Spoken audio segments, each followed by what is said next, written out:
13 फरवरी को world radio day मनाया जाता है। रेडियो पर चर्चा करने के लिए नोएडा स्थित महावा स्टूडियो में 3 दिवसीय 12वें ग्लोबल फेस्टिवल ऑफ जर्नलिज्म के दूसरे दिन के पहले सत्र में fastest emerging medium of media radio विषय पर चर्चा की गई। भारतीय संस्कृति के अनुसार द्वीप प्रज्वलन और गणेश वंदना के साथ कार्यक्रम की शुरुआत की गई।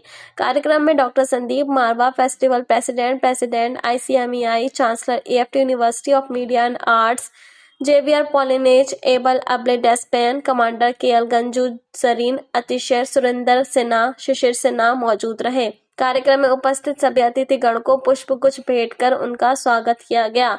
डॉक्टर संदीप मारवा ने उपस्थित सभी लोगों का शुक्रिया अदा किया और कहा, 13 फरवरी को वर्ल्ड रेडियो डे मनाया जाता है।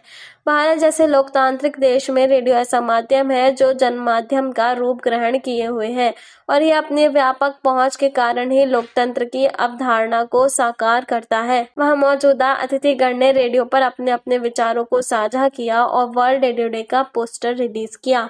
इसी दौरान कार्यक्रम में आए अतिथियों को उनके देश के क्यूजीन भी चखाए गए। साथ ही अतिथियों ने school of hospitality and tourism students की प्रशंसा की। कार्यक्रम के दूसरे हॉल में जेवियर पॉलिनीज, एम्बेसडर ऑफ पेरू मौजूद रहे, जिसमें the encash cities in the clouds film की स्क्रीनिंग की गई। इसी दौरान संदीप मारवा द्वारा जेवियर पॉलिनीज को फिल्म डॉक्यूमेंट्री के लिए अवार्ड ऑफ डिस्टिंक्शन देकर सम्मानित किया गया। साथ ही कार्यक्रम के दौरान Abel Abelle Despaigne, charge affairs embassy of Cuba मौजूद रहे, जिसमें फाइडल फिल्म की स्क्रीनिंग की गई और संदीप मारवा द्वारा एबल अब्ले डेस्पेन को फिल्म डॉक्यूमेंट्री के लिए अवार्ड ऑफ डिस्टिंक्शन देकर सम्मानित किया गया। कार्यक्रम में सभी अतिथिगण को डॉक्टर संदीप मारवा द्वारा फेस्टिवल मोमेंटो देकर सम्मानित किया गया। Such lovely events. We attach a high priority to our relationship with Studios Marva, and we are looking forward to continue developing the cooperation between the Republic of Cuba and our institutions, particularly our embassy with the studios. The event, I also appreciate and I'm glad for the participation of one of our films in the event, and I'm looking forward that this film was of the pleasure of the people who see it. So thank you so much for everything, and Before I say that, please allow me to thank Dr. Sandeep Marwa for inviting me to this wonderful event.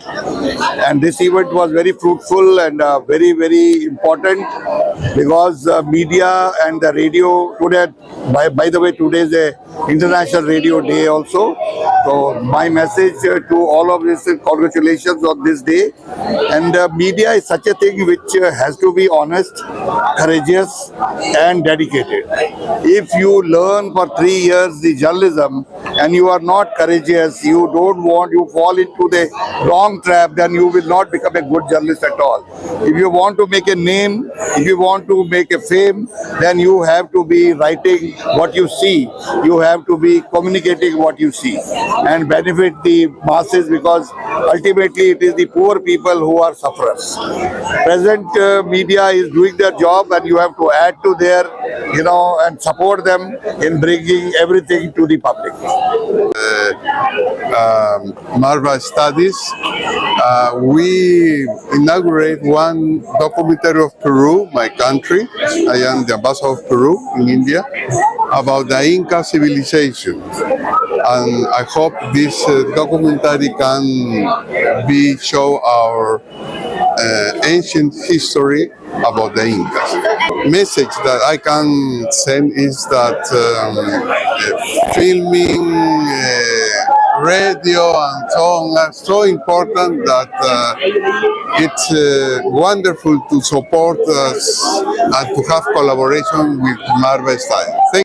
हो सकता है आज internet है, हो सकता है कल कोई और ऐप आ जाए, बट रेडियो का जो अपना चार्म है वो कभी लूज़ नहीं होगा। आज भी आप देखेंगे ट्रैफिक में, खुद ही नज़र फेर लेना कितने लोगों ने ट्रैफिक में ट्यून इन करा होता है, तो उनका वो साथी है और साथी छूटते नहीं है। दौर बदलता है, साथी नहीं बदलता। स्टोरी और मेरा एक्सपीरियंस दो अलग जवाब है इसके। एक्सपीरियंस मेरा यार, रेडियो मिर्ची एक बहुत बड़ा ब्रांड है, वो 2015 में लास्ट उन्होंने रेडियो हंट कराया था, जिसमें ऑल ओवर इंडिया से 4-6 हज़ार पार्टिसिपेंट्स थे, तो उसको जीतना मुझे लगता है बड़ी अचीवमेंट थी। So I am the winner of the hunt. तो वो एक्सपीरियंस मैं कभी नहीं भूलता, क्योंकि मेरे घर वालों का कोई सपोर्ट नहीं था उस टाइम पे, उनको इनफैक्ट पता भी नहीं था। तो मैं तो बाइक के लालच में भी आ था, क्योंकि वो जो जीतता उसको बाइक भी मिलती। तो जब मैंने उन्हें जीता और फिर बताया, वो जो खुशी थी वो शायद 5-6 सेकंड का पल था, पर वो मेरी लाइफ से कभी नहीं जाता। First of all, thank you very much for having me here today, and it was our great pleasure to present two short documentaries which showcase the reality of DPR Korea and the Korean people.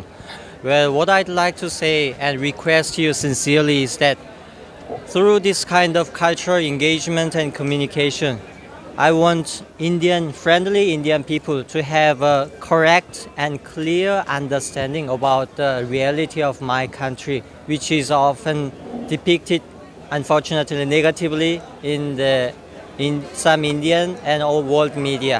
Because my country is a normal country, which is in which people have a very happy, normal life, like everywhere else in the world. And we want to showcase, on contrary to what is usually depicted in other media, that we are happy people and we lead a normal life, and we want to have a good relation with Indian people and other countries. That's what I'd like to say. पहले तो मैं देश को और पूरी दुनिया को आज वर्ल्ड रेडियो डे के ऊपर बहुत बहुत मुबारकबाद देना चाहता हूं। मुझे ये कहते हुए बड़ा हर्ष हो रहा है कि आज रेडियो नोएडा 107.4 FM 15 साल अपने पूरे कर रहा है, और जहां तक रेडियो रायपुर की बात है उसे आज 2 साल हो गए हैं, और रेडियो मुंबई को आज पूरा 1 साल कंप्लीट हो गया है। हमें बड़ी खुशी है कि हम लोग रेडियो के इस क्षेत्र में भी एक अपना नया मकाम हासिल कर चुके हैं और कर रहे हैं। अभी सुबह आज 12th global festival of journalism का दूसरा दिन है, और सुबह से बेहतरीन तरीके से हम लोग क्यूबा की, पेरू की, नॉर्थ कोरिया की फिल्में जो हैं दिखा चुके हैं। इनकी डॉक्यूमेंट्रीज जो पहली 20 फिल्मों में आई थी उनका प्रदर्शन चल रहा है, और अभी हाल ही में हम लोगों ने एक भव्य कार्यक्रम खत्म किया है जहां हम लोगों ने वर्ल्ड रेडियो डे को सेलिब्रेट किया है। रेडियो जो है वो एक बहुत ही पॉपुलर माध्यम है मीडिया का, और जो चीज़ अखबार के जरिए या टेलीविजन के जरिए दिलों तक नहीं छू पाती वो रेडियो के जरिए दिल तक पहुंच जाती है। ये रेडियो का एक बहुत बड़ा चमत्कार है। मैं तो कहूँगा कि इन पिछले 10 सालों में रेडियो ने एक नई ऊर्जा देखी है, एक नया उजाला देखा है। जब से हमारे आदरणीय प्रधानमंत्री ने मन की बात कार्यक्रम शुरू किया है, 100 से भी ज़्यादा कार्यक्रमों के साथ हमारे तीनों रेडियो जुड़े रहे हैं, खासतौर पे रेडियो नोएडा 107.4 FM। हम इन सभी प्रोग्राम्स को अपने यहाँ पर ब्रॉडकास्ट करते हैं। अगर मैं समझता हूँ कि इन्हीं 100 कार्यक्रमों को कोई सुन ले तो उसके अंदर एक नया जोश, नई लगन, एक नई उम्मीद पैदा हो जाएगी, जो हमारे आदरणीय प्रधानमंत्री ने रेडियो के ऊपर बोले हैं। 72 मुल्क इस वक्त ग्लोबल फेस्टिवल ऑफ जर्नलिज्म की 12वीं इस एडिशन के साथ जुड़े हैं, और सभी देशों से और प्रदेशों से और विभिन्न स्थानों से हमें कल से आज सुबह तक खूबसूरत तरीके से मैसेजेस आ रहे हैं मुबारकबाद के, और मुझे अच्छा लग रहा है कि कल 7,000 से भी ज़्यादा फुटफॉल थी, आज लगता है उससे भी ज़्यादा होगी, और कुल जोड़ के ये 3 दिन का जो भव्य कार्यक्रम है अपने आप में एक नया रूप धारण कर रहा है।